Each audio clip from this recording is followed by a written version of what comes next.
Hey guys, what's up and welcome to another episode of The Good Show. It's a brand new week and today we're starting off the week with a very popular man on social media currently. He's for all the wrong reasons. He's a man targeted. He's a man who's very vocal about his opinions on the current government, particularly MITRA in the past month with his very entertaining, informative and engaging videos. So he's here today, as I said, a leader from the Perikatan Nasional bloc. Please welcome Suthan. How are you, Suthan? I'm good, This is your third time here.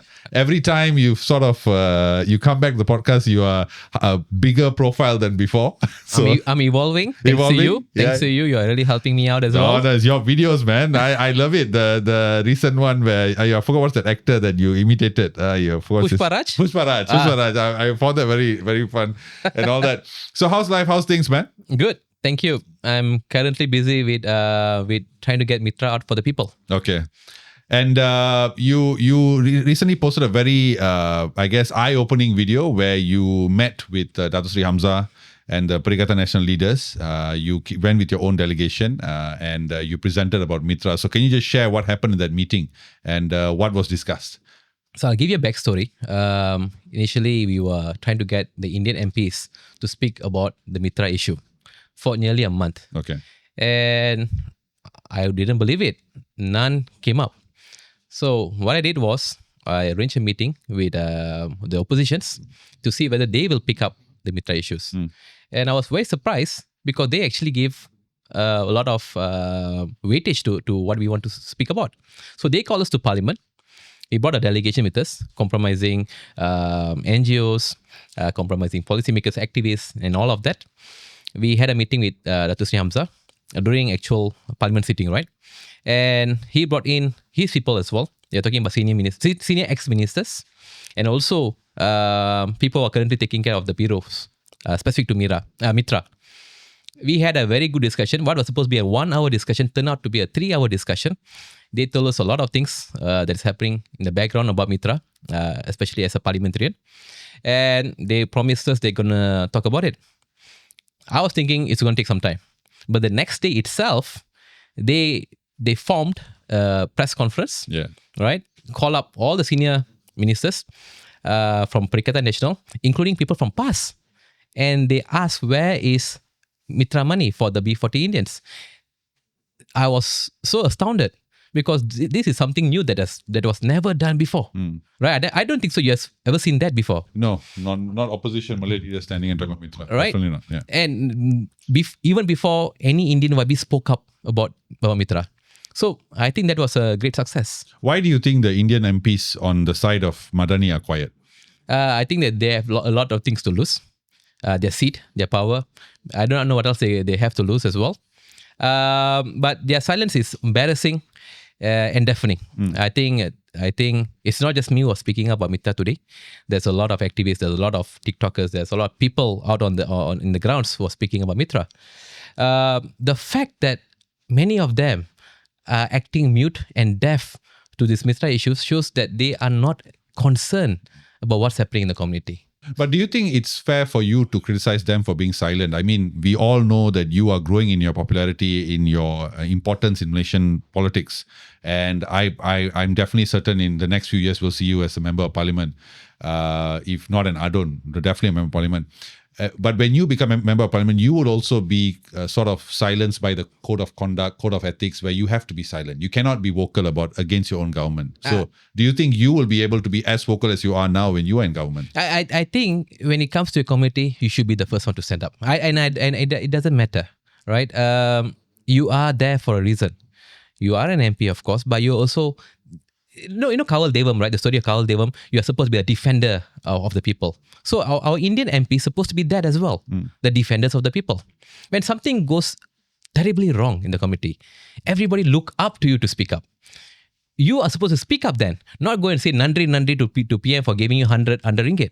When 100 million is not even being spoken about at this point right now. So I don't think so. I think I hope to be as vocal as I am today. Even then, if I ever be one. But even if I don't be one, still be fine.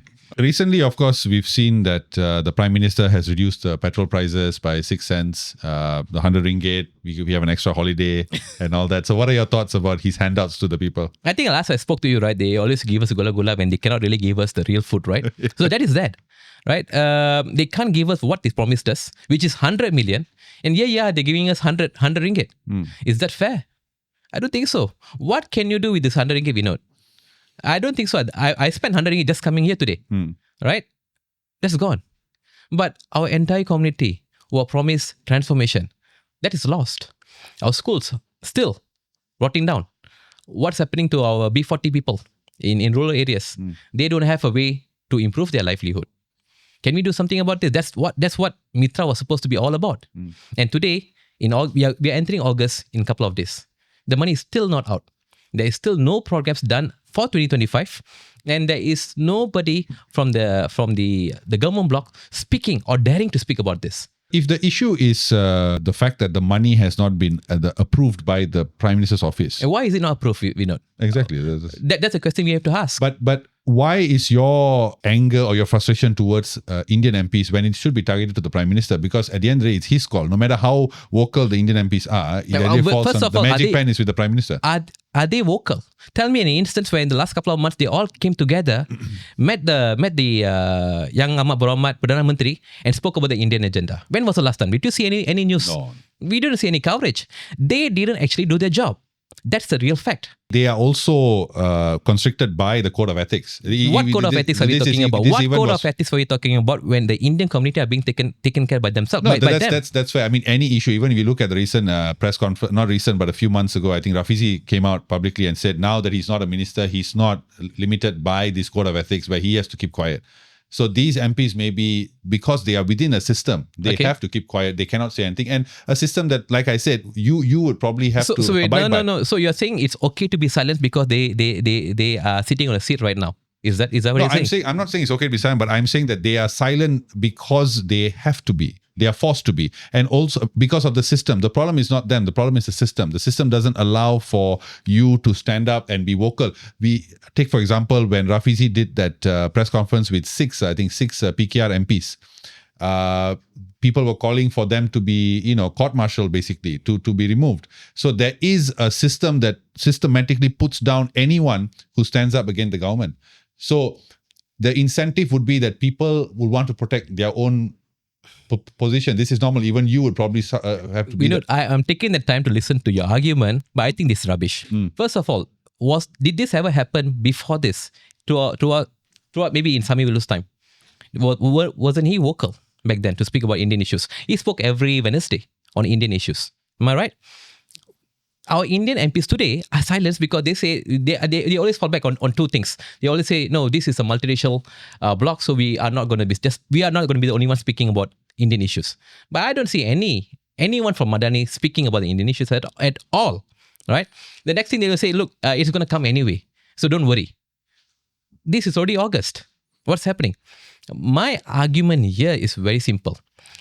You are the defenders of the people. You are elected into the government. The Indian community have very much big hopes on you. Today, when you're not sitting there and doing your job, I have to call you out. I do expect you to speak out. Forget the system. That is a problem that you have to face there. Okay. But we as people, ordinary people, we want you to actually speak up. And that's it. Speak up. You can. Today, you don't have to just speak up in Parliament. You can speak up in TikTok videos. You can do a press conference. You can do a press statement. Yeah. You could have done much. You could have done many things.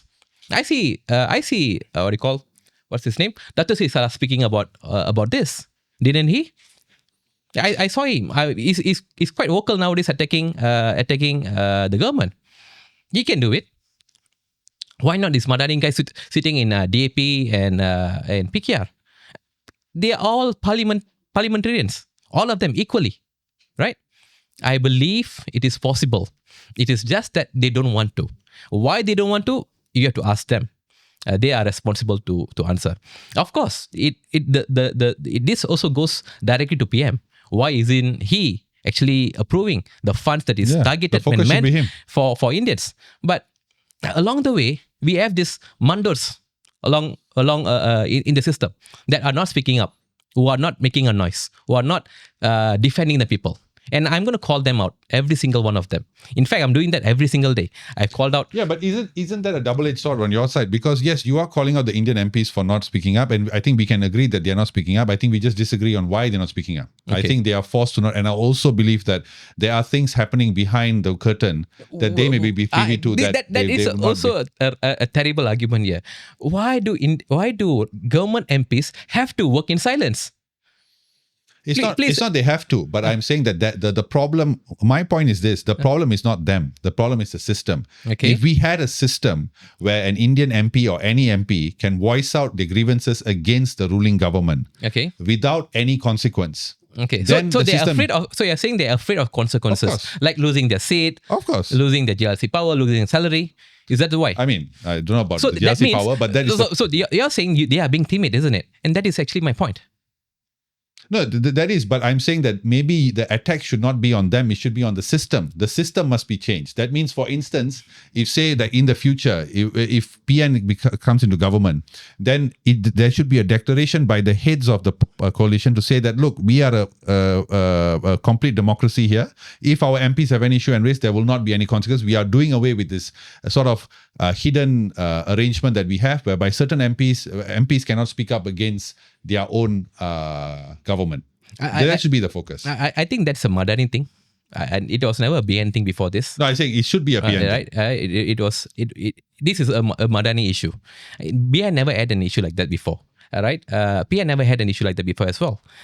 Only these Madani guys having this issue of not being able to speak up, having to work behind the curtain, having to work in silence, which is something that I think is unacceptable in today's world. It's disappointing, to be honest with you. Of course, the political system is disappointing.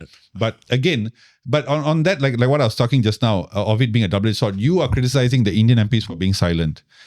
Despite there being Indian MPs in the Madani framework, they are still silent. On the other side, there is not a single Indian MP. So if we can't rely on PH, why should we rely on you? Is there any Indian MPs in PN? No. We all voted at the time during the Anwar wave to basically elect him because he promised a lot of things, isn't it? Today, what we're realizing is that we should not have done that mistake. The first mistake is fully believing in Anwar. That's the biggest mistake of all that the Indian community is speaking about. The second mistake that we have done is we put all our eggs in one basket. The Chinese never did that. They have MPs on both sides. They have VIBs on Perikatan Nasional as well, right? There's an Ado sitting there as well today. One, right? There is, right? Malays, they have that. Where is that? In Kelantan, I think. Kedah. Yeah. At least there is one. How about the Indians? There's no Indian, There's no Indians today. Yeah. So we are reduced to listening to them speaking among themselves in parliament. So one guy will ask you a question. Hey, how do you do? You'll say, I'm doing very well. Thank you. You're doing very well. That's it. There is no transparency whether they're really doing well. If they say this a square tire is better, we have to believe it. That's what they're projecting to us today. Come on. The mistake that we have done is that we must think like the other communities. Put Indian leaders on both sides. Have one on the government bloc. Have one in the opposition bloc. No matter who wins. So at the end of the day, the Indian community will then be protected. That's what I'm trying to say here. Are you then saying that the Indian community has been disregarded or not protected starting from Anwar? Yes. You mean before that we were protected? We had something. What did we have, Suthan? Today we didn't have 100 million. So we always had 100 million. No.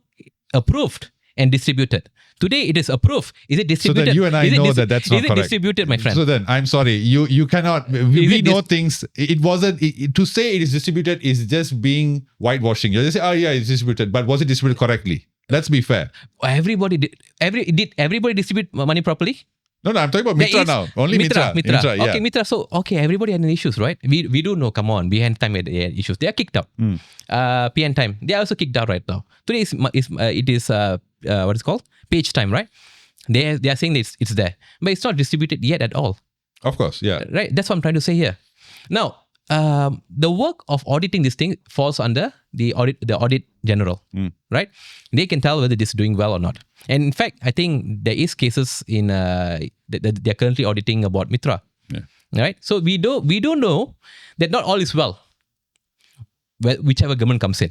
We just hope we can tear down these inefficiencies, build good systems, and then make sure this money goes to our people.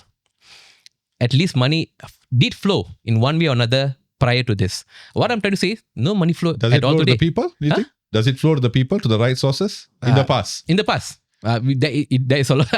We can speak about it. There's a lot to argue here, right? Yeah. But what I'm trying to say, at least money flowed, lah, macam. No, my concern is that when I see MPs, when I see people such as yourself, there's many other young Indian activists and Indian politicians coming up the rank, which I'm very happy to see.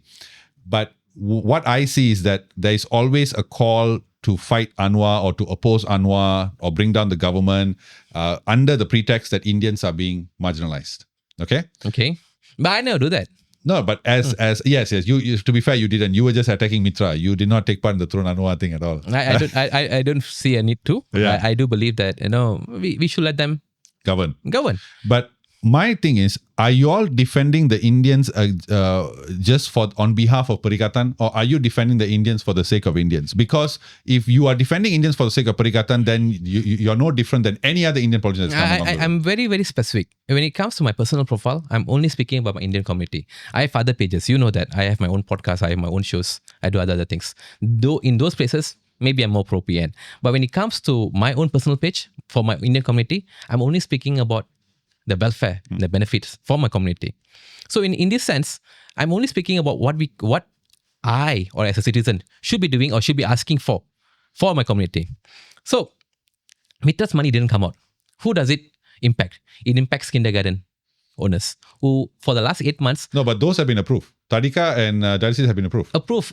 Come on, man. Is the money out? They are now not out because according to my interview with him, Bayu Prabha, was that he said that they are now accepting applications, but the money has been approved. Those two have been approved. Okay, approved, right? Let me ask you, Vinod. When did the school starts? Kindergarten starts this year? Good question. My children haven't gone yet. Okay, but never mind. But when you tell me. You would know better. It starts in January. Okay. So for kindergarten owners, they are not allowed to take any money from parents because they are expecting MITRA disbursement to come out. So from January, February, March, April, May, June, July, August, and God knows when the money going to come out actually, they are supposed to run on their own. Now, how do they expect to pay their rental, their teachers' fees, their teachers' salary, stationaries, and all the other costing without getting a single cent from either the parents or even from the government? You tell me. Do you think a small size kindergarten owners are able to maintain this long without a cash flow? Should they be dependent on just government handouts? But that's what was made. That was what was made. That's the policy. The policy is you cannot take the money from parents. Why you make such policies like that? That's the weakness of the policy. Don't blame the kindergarten owner for this, right? The kindergarten owner would just want to facilitate what you are doing. But today you are punishing them in this sense. 8 entire months without a cash flow. That's terrible. Fair enough. Okay, that's number one. How about dialysis patients? Some dialysis patients contacted me way much earlier and was speaking to me. Today some of them are dead. Now, this is weakness of policy that really, really impacts a community, isn't it? Yeah, but I think you say it's approved. But you say it's approved, right? You say it's approved, right? Okay, let's talk about approved. I mean, I'm basing it from what he said. Yeah, definitely. No, I'm not attacking you. Yeah. I'm just telling you I'm just speaking out of frustration today. My next one is basically on the approved programs. There's 45 approved programs. Yeah. 46 actually. One dropped out. So there's 45 approved programs for Indian community transformation this year. Beautiful programs. There's programs for sports development. There's program kanak-kanak tercicir, children who are impacted during the COVID. Right? There's programs for therapy, suicidal, and all this kind of thing, depressions and all these kind of things. These programs should have started long time ago. It has still not been started until today. They have received their approvals. They have received their letters. They have received letters only for now, and they are told to go and start this program. But how are they going to start a national program? These small NGOs when they don't have any funds until today. So you will say, Suthan, the fund's going to come eventually. But that means one entire year has gone by without we having any program for the Indian community. So is it fair for me to say, during that particular period, the Indians are diabaikan? No, I don't think so. But I just want to get your answer to this. Is this the first time that the funds have been this late? Yes. Not previously, but it comes the year after? No. See, funds will be given at the right times. What will happen is programs will be delayed. Right? Programs will be delayed and it'll go at the end. We can ask the audience today. Is this funds late? You can go and ask these grant recipients, is this funds late? Everybody will say yes. Funds are supposed to come at the right time. Bro, when university students go to universities, that's when you're supposed to release the funds. Am I right? Does that make sense? Yeah, of when course. the kindergarten opens up, that's when you're supposed to have the funds ready. 1 or 2 months. No, that's fair. That's fair, right? That's true. We are entering August. In about 2 or 3 more months' time, the entire school will finish. What will happen is suddenly, toward the end, right, they come up with new policies or new garis panduan, and they keep on saying, look, 60% of the people in your school are not eligible for this particular dana. How are they going to go and collect this money from the parents then? It's a problem. Right? There's a lot of weakness in policy, and that is what I'm trying to shine the light on right now. I'm very pro MITRA. I like MITRA for what it is. But has it failed? Has it failed? It has failed. MITRA is supposed to be standing for transformation. Yeah. It is not. And the argument that the YBs are speaking about is saying that I have this burden from past. But I think you need to have a lot of political will to do the mandate that MITRA is supposed to be, which is purely transformational. And I think it is disappointing that we are still getting the answer that we are still going to do welfare programs year after year. If it's me, I do like the people who are getting this dialysis money. It is promised. But if it's me, I think I'll push that aside. I think that's the work of other agencies. MITRA should solely be 100% transformational. Definitely, I agree with you. I think he should also. I think even the interview I did with Prabha, so he did suggest that he suggested that MITRA be allowed to set up a foundation. I think that based on his response when he's told me that MITRA until today is still a unit. It's not an agency. So because it doesn't have its own tabung amanah and all this, I think the government should change that to show their commitment to seriousness. I think we can all agree on that. Yeah. I think MITRA's structure itself is quite wrong at this point right now.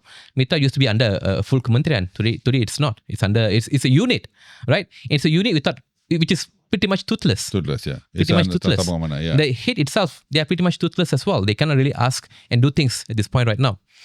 They don't have a good process. They don't have the right people inside, or right structure inside. Not the right people, the right structure inside. They don't have senior people leading the entire unit.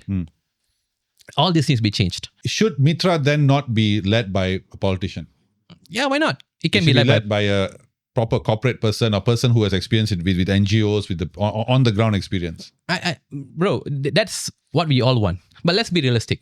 This is a political thing, isn't it? So political one way or another is going to come and put their heads in. Okay, fine. You can still put up an advisory board, right? You can put an advisory board made of retired civil servants, made of NGOs, made of opposition even, right? And form that board so to have more clear transparency. This is something that is possible to do even today. Do that. Since I saw that press conference where all the PN members came and they were talking, their biggest thing in that press conference was to release the money. They said release the money. Okay, they said that she even said that it's 100 ringgit per Indian.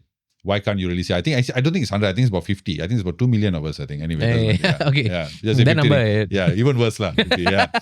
But when I was watching it, I thought to myself, is her response questioning that why hasn't the money come? As an opposition bloc, shouldn't the question be, is that money enough? Shouldn't that be the approach that PN should take? You know yourself that I have spoken about this. I've even written a book where I said, we need 500 million today, right? But the reality of the situation is, the Prime Minister gave us only 100 million this year. So when they're speaking in Parliament, they're speaking in that context. They're talking about the 100 million today. I think everybody is aiming to get that money out first. I think that's the first block that we must clear. The second block is obviously the amount of money itself. Is 100 million enough? And you and I, we can both agree, 100 million is not enough. But, I'm going to throw this question back to you. If we are not able to use up this 100 million by, say, another 65 more days, right? And we probably finish with 20 or 30 million. Do you think in the next budget, can we justify asking for bigger allocation? We can't. Yeah. How? No, we can, because if the next because you see, So if you finish, that's the problem. I find that this is the problem with especially some of the opposition members who say that you guys are asking for the 100 million. Okay. But the question no, is, I'm not asking for 100 million. you're We asked asking for for the 500 money, million. 5 million. I know, but you are saying for this 100 million must be released, which okay, we agree it should be, because if it's allocated, it should be released. Fine. But is the Indian community only worth 100 million? Even in YB Prabha, he himself said in my interview, he said that the 100 million can only help about 2% of the community. Correct. Okay, 2%, which is nothing, right? But okay, at least they're doing something, but only 2%. Shouldn't it fall on it doesn't matter whether the MITRA money comes out or not. It falls on the responsibility shoulders of Indian leaders such as yourself to then demand for higher numbers, to protest for higher numbers. Yeah, but we did that already. We did speak about that. When are you supposed to ask for bigger allocations? Before the budget. This is not budget time, right? No, but take to the streets. But we already did that. Take to the streets. What you said? I don't want to go to the streets. I think we are done with going to the streets at this point right now. Indian leaders should be more professional. And we should follow the due process. Okay. All right. I think today we can do advocacy on TikTok. We can basically teach our people. But if the due process has not worked, then why should you rely on it? You said that the Indian leaders have failed. So the system has failed. No. We have not tried that. Tell me which Indian leader have done this before? You mean go online and talk? Go online and talk. Go to parliaments. Give out usul. No, of course not. No. So we are trying something new, right? Obviously, it's nice to go to the street, buy some 100 plus, scream for about 2 hours and think that we have done everything good, right? That is a healthy part of democracy. I'm not denying that. But I'm saying we can be more smarter than that too. We can do what is right, which is go to our policymakers, which is our parliamentarians, pressure them, give them a usul, and ask them to speak about it over there. Bring your delegations over, right? Bring your NGOs over, bring your activists over, bring the impacted communities. Let them understand. The problem today is right now, I think most of the actual MPs, the majority MPs are who? Malays, right? Malays. Today, if you go and ask them about MITRA, they don't understand. They don't know. They don't understand. Yeah. So the big problem is this.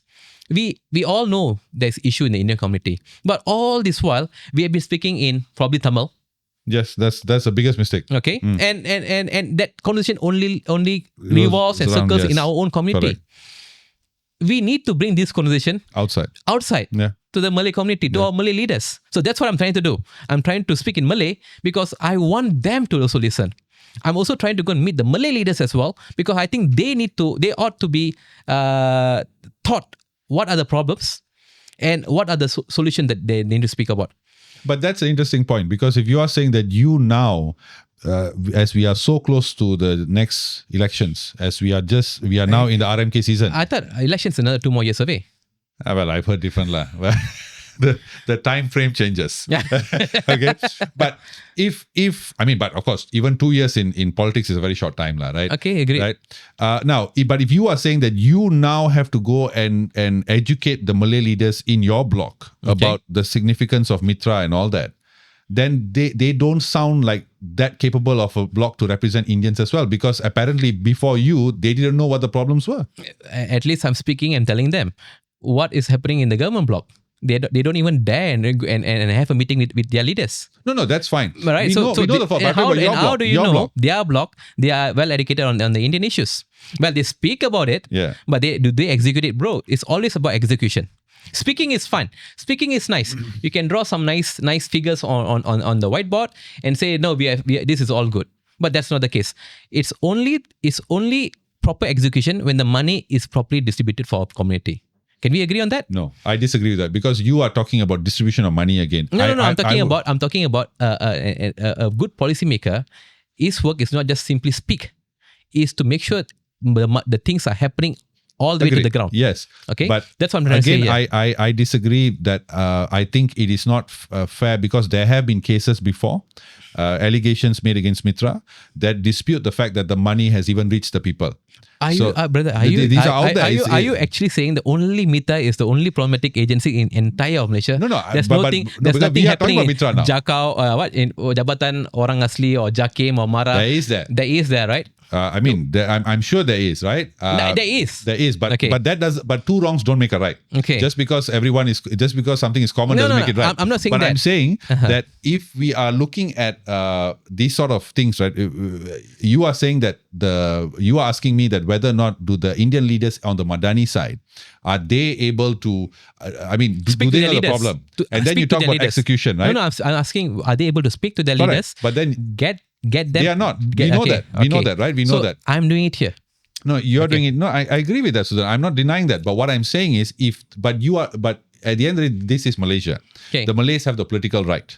So when they did a press conference on MITRA, that created a bit more buzz around it because this is the Malays talking about it, right? Although I felt they didn't go deep enough. I as a voter, as India, I want them to go deeper into that. But what my point is, let's assume now that the Indian leaders on the PH side don't talk to they don't know what's going on. You brought up the question of execution. If execution is the problem, then Indians are forever screwed in Malaysia because from the time of independence, execution has not happened for us. Okay. So why is the answer then on your side? My question is, if you have to, at this point, and your bloc has a lot of senior leaders, Muhyiddin Yassin, Hamza, these are all senior guys, right? Very senior, Mahathir time and all that. if you Mahathir is not in parliament. No, but I'm saying they were there from Mahathir's time. Okay. If you have to educate them, then it doesn't seem like they know what's going on. Of course, because they will be intrinsically focused on their communities. That's not good leadership. No, bro, but forget. Let's talk about real politics, my friend.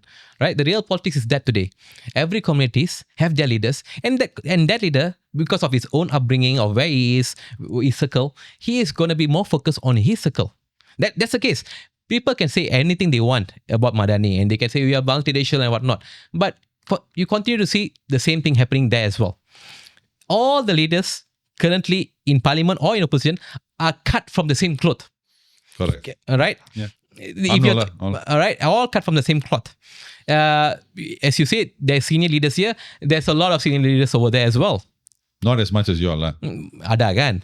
Ada lah, tapi not like you all lah. Ada lah kan? Very senior. Ada lah kan? Ada lah. Okay, all right. So that's my point here. My point here is very simple. We must keep on engaging these leaders, whether it's from the government side or even the opposition side, about the current problems of the Indian community. Teach them this is the impacts of these problems and tell them what are the things that they need to do to fix this.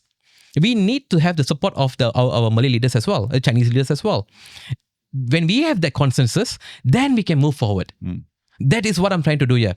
Whether they know or they do not know, whether they know little or they know a lot, it doesn't matter. My work as a leader is to make sure that they are informed and we are trying to push out the Indian agenda all the time. What's the agenda? The Indian agenda is to bring up and transform the community. We need to make sure that the Indians are coming up for our youth. They need to make sure that we have proper jobs that are cutting edge. Let's not talk about becoming lorry drivers, becoming laborers and whatnot. Obviously, that's for some people, but for the entire community, I hope we can go into AI. We can go into all these futuristic new jobs. For those people who are for our schools, for example, Tamil schools, we must look at how to modernize it. But we must also look at the bigger picture. Our children today are not just going to Tamil schools alone. They are also going to SK schools. How are we going to help these kids to come up? I give you an example. Let's just look at this here. I think about 2 years back, they are giving 70 ringgit Shopee laptops, right? Which didn't work on day one itself. Some of the laptops didn't work on day one. I'm not so sure what is the numbers of or figures of laptops currently working today. Now, with 100 million, do you think we could have done so much more better? Of course. I to be honest with you, I was just doing some basic calculation. We could have given even a refurbished MacBook Pro for our kids if we wanted to. Of course, we don't have to give to every single kids. We can just focus on certain kids in B40. Maybe they're studying standard 4 to standard 6 and give these laptops and teach them AI. Teach them about graphics. Teach them about designing. Teach them about computing. Teach them about all these new things. Yeah. We could have done this.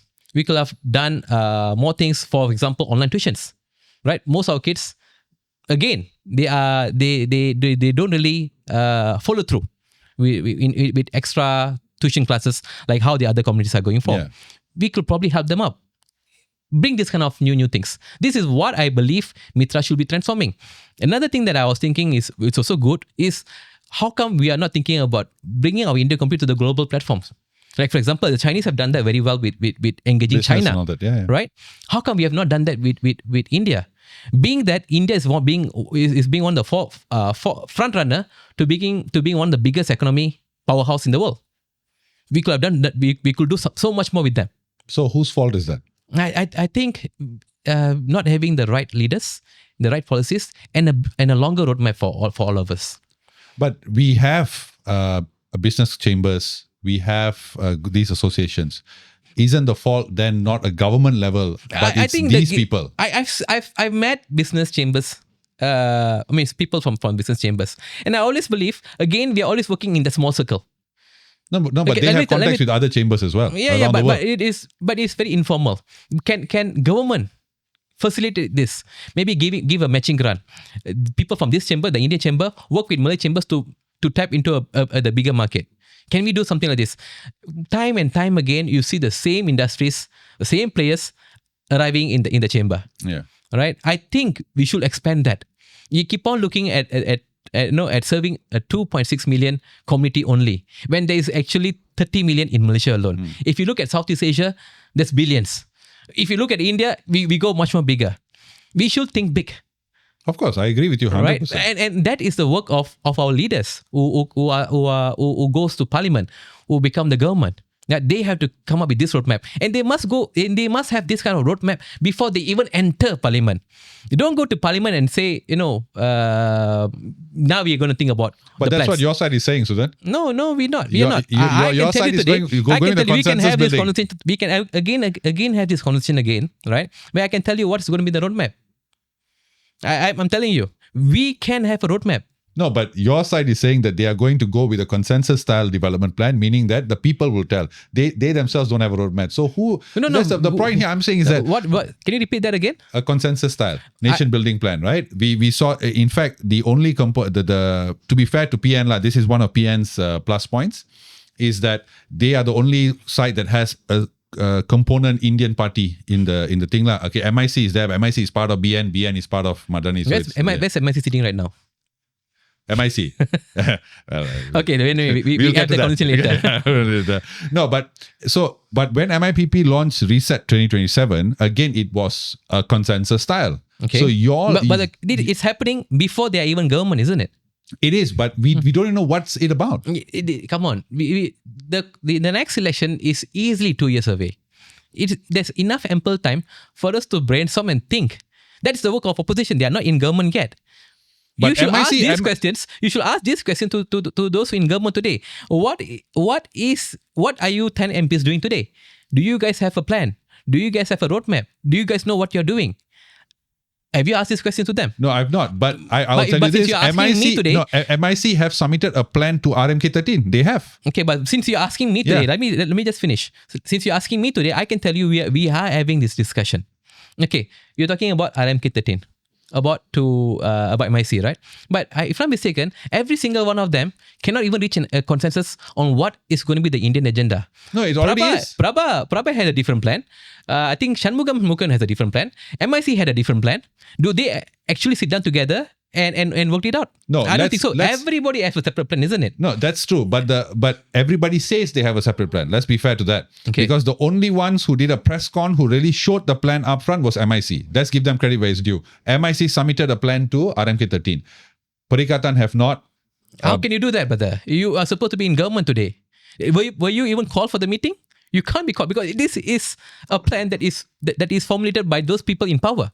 So those people who are in power are those guys. Yeah. PKI guys, DAP guys, MIC of course. So that's why they are formulating the plan and that's why they're putting it out. Who says we don't have a plan? We actually have we actually are formulating, we are thinking it through, we are gathering consensus when we are speaking out about it day after day. Okay. So also in silence, I see, just like Nurliza. We can work in silence. Oh, you can. We can work in silence because we're in opposition. It's a double standard, isn't it? They can't. They are in government today. They have to be open and up and about it. Okay. We can. This is not. We are not government of the day yet, right? But before elections, don't worry. There's going to be manifestos. You're going to see what's our plan, and you're going to hear it out, and then you can decide who has a better agenda for the Indian community. But right now, even as we were heading to the RMK 13, I remember right before I was thinking about it, and I was looking at both sides, and I said, okay, I think now it's going to be 1 month. They're going to be debating in Parliament. I think now. It just started about a week ago. Right? Okay. So 1 month, and I was worried because in such a situation, you would hope that you have an opposition that have adequate number of Indian MPs to raise Indian issues. We don't have, right? So in your meetings with the PN guys and all that, how important is defending or bringing up the Indian issues on their side? Because as you rightfully said, no usul has been brought up in Parliament from the current guys, right, in power. What about the opposition? Are they going to do it? So today's Parliament, this current Parliament sitting is all about RMK 13. Exactly. All right, all about RMK 13. So we came up with our memo at the very last minute, and you can't really put things because there's a certain process to put in usul and whatnot. But I was promised by the opposition leader, Dr. Sri Hamza, and even by the other MPs that they are going to speak up about the Indian issues. I remember this one particular MP, I can't really remember his name, just not coming to my mind. But he said he's very interested to speak about Indian issues because there's about 20% Indian in his community who did not receive any help yet. Right? So he said, I'm going to speak about this when I am going to get when he's going to get his 5 minutes to speak about RMK 13. So I believe we are going to see that. But since the Parliament just started, we have about another 3 more weeks to see whether that happened. But I believe that. I was convinced because they actually did a press conference. This is not just a regular press conference. This is the opposition leaders' press conference where the entire senior Perikatan leaders was there, and it was spoken by even past MP. So I'm convinced that they are listening, they are ready to speak up, and we might be able to see more of them coming up and speaking about the Indian agenda. So are you saying that PAS has the best interest of Indians in mind? No. I see the Perikatan Nasional do have they do have the interest of Indians at their mind. I think at the end of the day, all MPs are there to serve the people, irregardless of which race they come from. Yeah. All right. And when I speak to those MPs as well, they were not saying that this is an Indian issue. You go and find an Indian guy. No, they say, look, yeah, we can agree. We also have Indian community members in our constituency, so we're gonna speak up to them, and that's what they did. So don't worry. Being PAS, they're obviously gonna speak up for Islam and more. That's their mandate. But they did speak up for Indians. Same thing, come on, but this is all political parties. Political parties are always just a platform. All right? We must agree that all MPs, at the end of the day, must have the people's agenda at heart. Yeah. And I think that is what is going to shine on in the next coming weeks. So if you are saying that political parties are platforms, and you're saying that at the end of the day, politics in Malaysia is going to be race-based, right? That means they are going to care for their own race. That is the truth of Malaysian politics. That's what you're saying. That's a real politics, isn't it? Okay, that's being there. And I think we can definitely agree on that also. Although I feel that it shouldn't be the way. I know. Everyone, I understand. I understand. But then in that case, do you think MIPP is strong enough to champion the Indian rights? I think we have to ask MIPP that. And I want to ask you. They can. Of course. What makes them the right choice for us? MIPP? Yes. How about the entire PN? No, because we're talking about Indians, and I think that MIPP's performance in PN will determine how Indians view PN. Okay. Again, I want to be fair. PN is the only one that has a proper Indian component party, right? A strong one among the main components. But as we know, they are a new party. So should the Indians look to them? Should the Indians even look to Bersekutu? Why should they believe in these two entities that are in PN to champion the non-Malay rights? I keep on asking you about PN because today PN is not just about MIPP or even Bersekutu or DHPP or these parties. There is new parties who are currently interested to come in as well. We talk about URMI. We talk about MIPP, MAP and whatnot. I think PN as in itself is still organizing. It's still organizing these new components to come in or new parties to come in, and I believe there's going to be more discussions, more inputs to build that consensus on what is going to be the Indian agenda.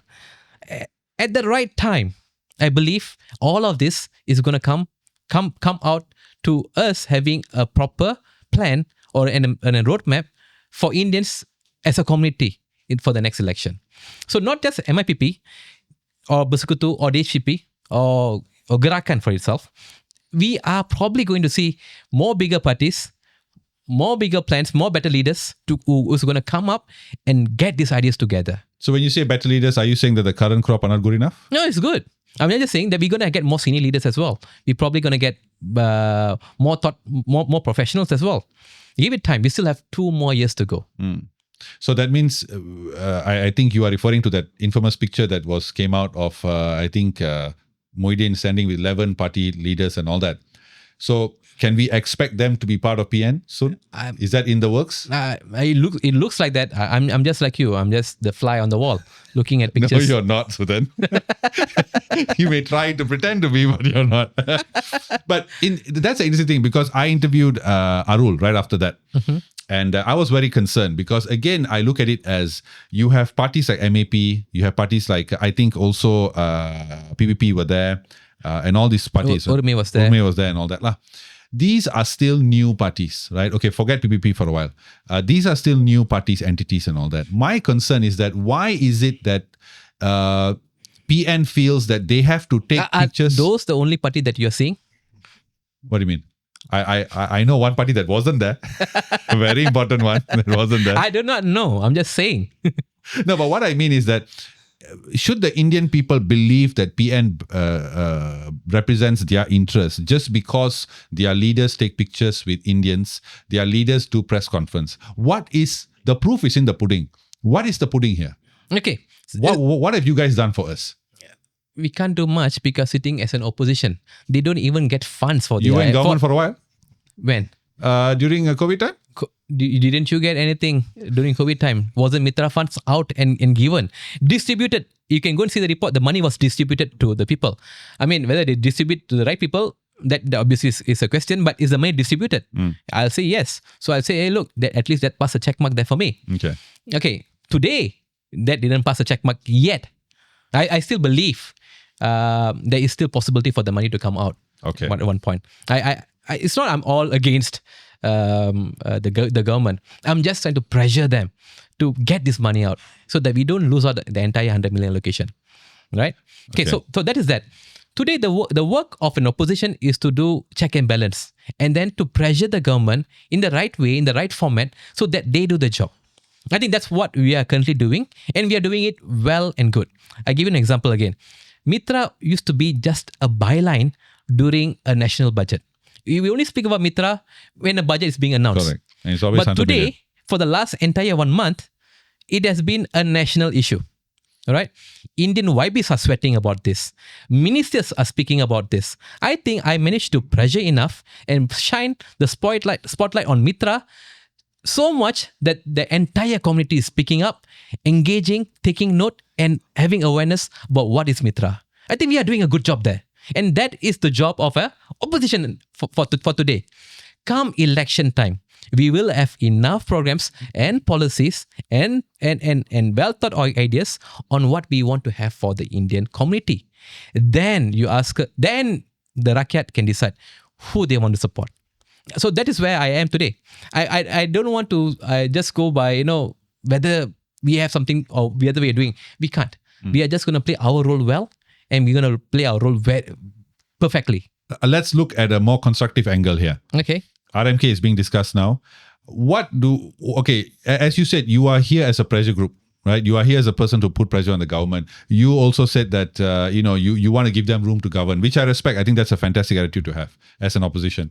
But what more would you want to see, besides MITRA, what more would you want to see this government do and perhaps your government do for the Indian community? I think we need to look at how we can fix certain issues like matriculations, like school development, not just Tamil schools development, right? Public school. National schools. It's a thing. Malaysians are not really complainers. We are not really complainers. If a couple of things goes well, we won't complain so much. 2 things. One is our education. Another one is our healthcare. If these 2 things are fixed about, I think we don't have much to complain about any government of the day. Am I right? Today, our public schools and both our healthcare is struggling. or in a very critical phase today. For not just for the Indian community, I hope these two things are fixed and have priority. I think we need more schools, and we need to have proper developments for our schools. I think we need to have working amenities and facilities in our hospitals, and I hope they provide better wages and what's the word kemudahan for our penjawat awam, right? Yeah.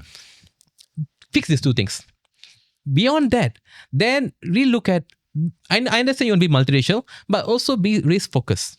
When I say race focused, Jabatan Orang Asli is there. Why? Because we know the Orang Asli is marginalized. We need to give them a special attention. So same thing. If you know the Indians are marginalized, you ought to give them special attention as well. Along this way, Malays have the same thing as well. Okay, yeah. Just to clear this up. Yeah. With Mara and whatnot. So try to strengthen these institutions. Make it badan berkanun. Bring in experienced civil officers. Another thing that I learned from all these things is that I think MITRA even requires a communication unit. Try to do this kind of things to strengthen up, so that we can mobilize the help of the government to the people. I think if this is done right, we can see better progress. But of course, to do all these things, I think we need bigger allocation. I keep on saying Indians need at least 500 million if you want to do this right. 100 million doesn't cut it. Any amount that is given lower than that is just too demeaning. One thing that you brought up there, which I also agree. In fact, I brought this up to YB Prabha the other day, is that MITRA does not have a communications unit. Okay, they are not the masters of their own communication. Their communication is pretty much decided upon by other people, even people such as yourself. But having said that, do you think that you are doing justice to MITRA and to the Indian struggle, the Indian cause, by consistently attacking, as I said, the Indian MPs? You're questioning why are you silent, right? I see today even a video by, what's his name, Umagandan, who is a mutual friend, and he was condemning, what's his name, that MP? Forgot his name, the MP of Sentosa. Okay, Gunaraj. And he was saying, he's a drogi and all this. For those of you all, drogi in Tamil means a betrayer, a traitor. I didn't say that. No, you didn't say that, but he said, Umagandan said that. And I was thinking when I was reading that, I was like, look, let's look at MITRA now. I said, and I think let's bring a conclusion to this. MITRA's problem is that the programs have been approved by MITRA themselves. The unit has approved it.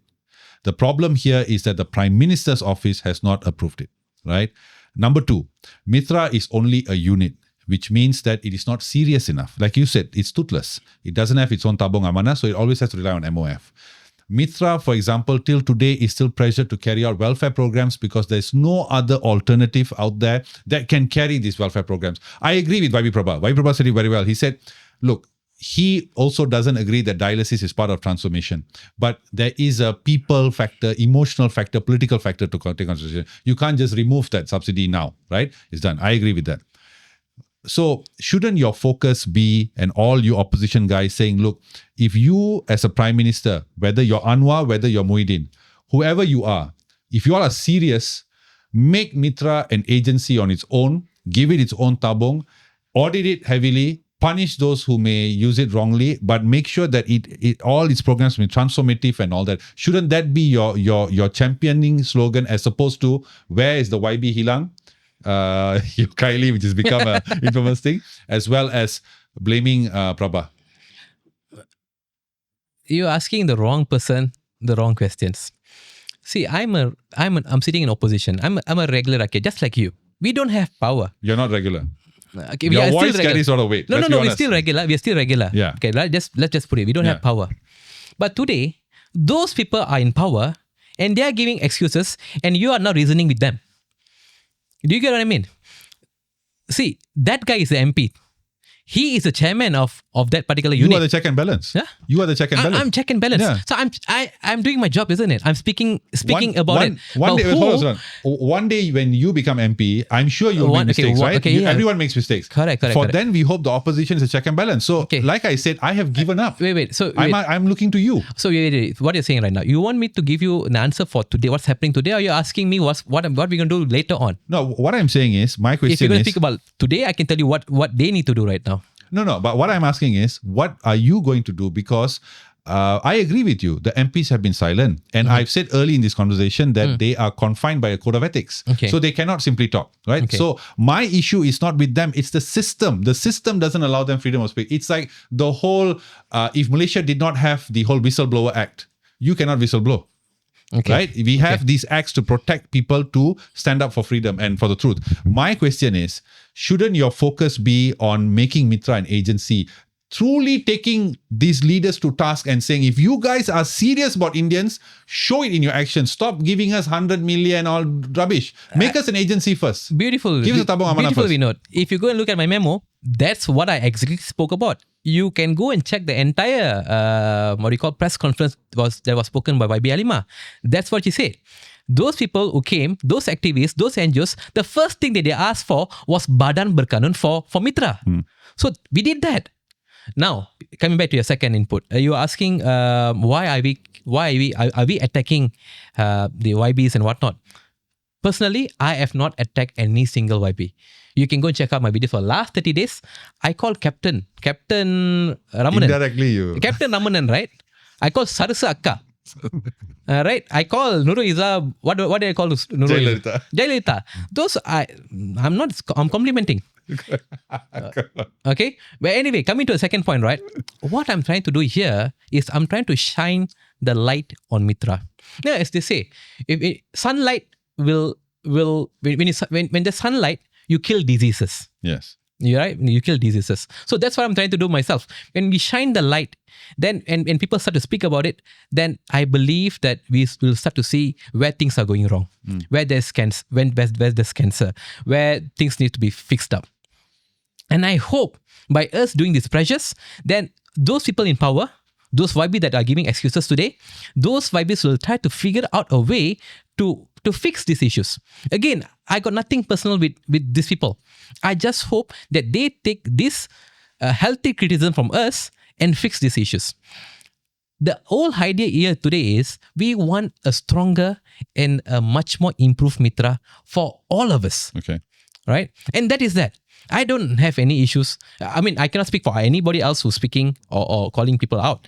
But I never spoken or called people out in that manner.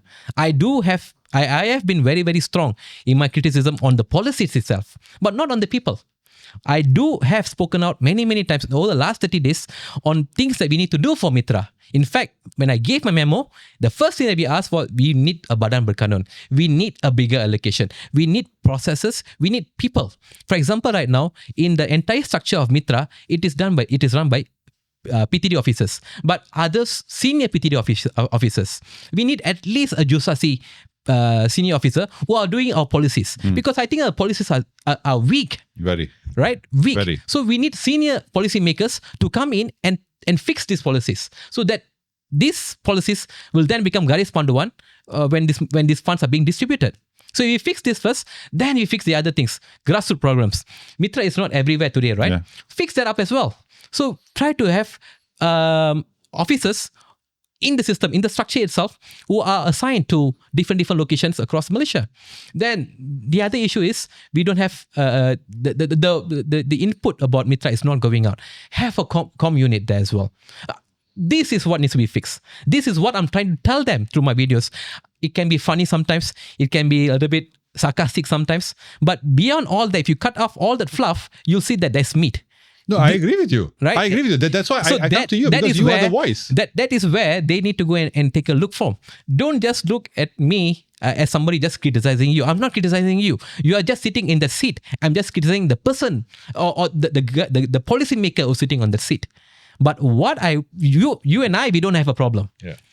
I just want the best for MITRA. And if you are also wanting the best for MITRA, take a look in my videos for the last 30 days. It's a masterclass on what you need to do for MITRA, and you can learn what we can both do together to fix this up. And that's my argument here. Fantastic. Thank you so much, Suthan. It's a very nice back and forth. I would love to have you again. This is the third time's the charm, making the fourth. And I know, I in closing, I want to say this. I think you have definitely evolved from the first time you came on the podcast, and of course from all your work. I think it's always your training, my friend. No, please. Yo. Please. Cannot. No. You're definitely, and I can't wait to see you in Parliament soon. I'm sure you'll be there very soon. So, and I'm proud because you're Indian and you're shouting our cause, which is, I don't think you are somebody who just criticizes. I think your videos have to be entertaining, right? You want to catch the attention. Yes, you cannot be boring. My boring videos, if you're going to look at it, which is all knowledge, no fluff, will not even go out. Correct. Right? I mean, that's the reality of the situation. But I just think that what I would hope, because in my discussion with Prabha, I asked him the question. I said, why don't MITRA look at gathering more assets under you? For example, like what Sami Velu did. Sami Velu was the last leader in India who actually did that with AIMS. Yeah. TAFE College, right? Yes. All this was under them. Why can't MITRA do the same? Like, okay, invest in hospitals. Okay, if you want to give dialysis, create a center. Set up a center. It's not that hard to do. There are even NGOs who have their own centers, right? These kind of things, whereby you become independent. Fight for things like Indians must have at least our community must have one bank.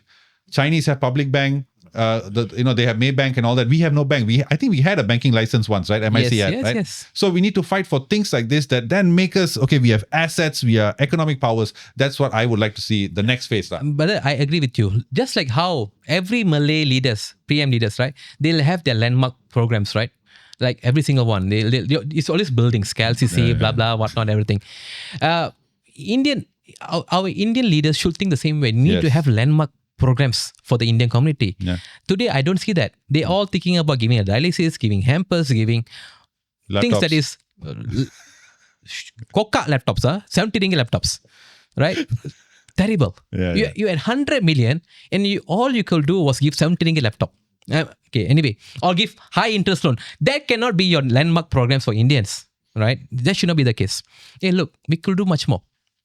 For example, in Singapore, if I'm not mistaken, right, there's something similar for Indians over there. They give matching grant. They have like a fund. Sinda. Sinda, right? They have a matching grant. Indian communities who put funds into this, the government will match every dollar. Yeah. And that money can even be used for transformation. Wow. We could do something similar here. Use this money then to build cheaper public housing.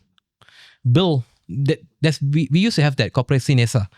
Right? We have that going on all over. We had NLFC. It used to be a very big deal. Obviously, now it's still there. The building is there. The building is there, prominent. They have assets. But why can't we build something of that stature today? Yeah. Ananda Krishnan is already dead. Right? We need the new generation. We need a new generation of winners for the community. Can we build that? No, I agree. I think landmark projects should be the focus of the politicians. Yeah, instead of this handouts. And most importantly, I again going to be firm on this. We should not have any welfare programs under MITRA. I mean, I agree that we need to help them, but that is not MITRA's mandate. Correct. So we don't need to have hospitals under this. We can probably buy hospitals, and then we can give cheaper policies. That should be the case. But we should not be giving direct handout. But is this a but reason? What we can do. Let me just finish here. I want schools to be improved. Yeah. Right. Build halls. Follow the Chinese concept, man. Build good halls. Look. Can we just put maybe 5 or 6 million aside every single, forget that, maybe about 10 million aside. Build 2 halls every single year. In 5 years, you'll have built 10 halls across Malaysia in Tamil schools or Tamil community owned places. And that money will then be, that places will then generate revenue, which can then be used for community building. We can do so much more. We can do so much more if we put our thought into it. No, but that's the key thing, and I agree with you again, because if you look at the programs that MITRA has done, especially the laptop with all these things, right? It's because there was a lack of a plan. Like you said, the transformative mandate was never adhered to by MITRA. It was always, stopgap policy plans, and then just because we have to show we are doing something, we do something. Yeah. There is no problem. That's why, for me, my hope with the new generation of leaders like yourself, and all these other Indian leaders are coming up, that you guys come up with not a perfect, but a plan. Okay, it's something like what NEP. Okay, we have a 10-year plan. This is what we're going to do, and we're going to stick to this. No changes. That would really impact us and I think then you'll see more landmark projects, all these projects under people like you all. I think so. I two things. Number one, I don't have anything against Vabi Prabha. He's a young leader. He's a competent leader, I'll say. He has big ideas. He just needs to have the right people around him. Yeah. He needs to also have the will to push his ideas through. He can be young, but at the same time, you can be much more bolder. That's number one. For myself, I am going about and getting ideas. I think I've written a book called The War Against Indians. Yeah. It's more about the problems that we have. I want to raise awareness about what is actually happening. But I'm also writing my second book. It's called The Rise of Indians. And that's more about policies that we hope to have. I'm gathering inputs. I'm gathering input from retired civil servants. I'm gathering inputs from those aunties who is in Majlis Perbandaran. I'm going about everywhere, trying to get ideas and inputs from people to see what are the things that we need. And hopefully we have this out and ready before the next election. Yeah. Again, I'm not so concerned about the election right now because it's still 2 years away from me. I mean, for me lah, I'm not so sure about some other people. But I believe young leaders should be more bolder, should go and learn, should go and educate themselves, and then should be able to speak up. Yeah, definitely. And I think if you do that, no matter whether they're in government, whether they're in opposition, I think we will all thrive when we have better, competent leaders. Definitely, man. Thank you so much, Suthan. Perfect way to end it. I think you're perfect way to bring this to a close, and wishing you all the best in the upcoming elections. No election. You are keep on talking about election, man. 2 more years to go. Don't worry. No, but people like you should be there. I think if PN want to be taken seriously as a coalition for the Indians, they need to have Indian people in there. They have Indian party, but where's the Indian reps? So Suthan. There is. Don't worry. They are, but I think Suthan should be there as well. So just a shout out. So guys, that was Suthan there from the Perikatan Nasional bloc. We'll be sharing his TikTok. I'm sure you guys have seen his TikTok, but we're sharing his links anyway. So go check it out. Share your thoughts and share your questions.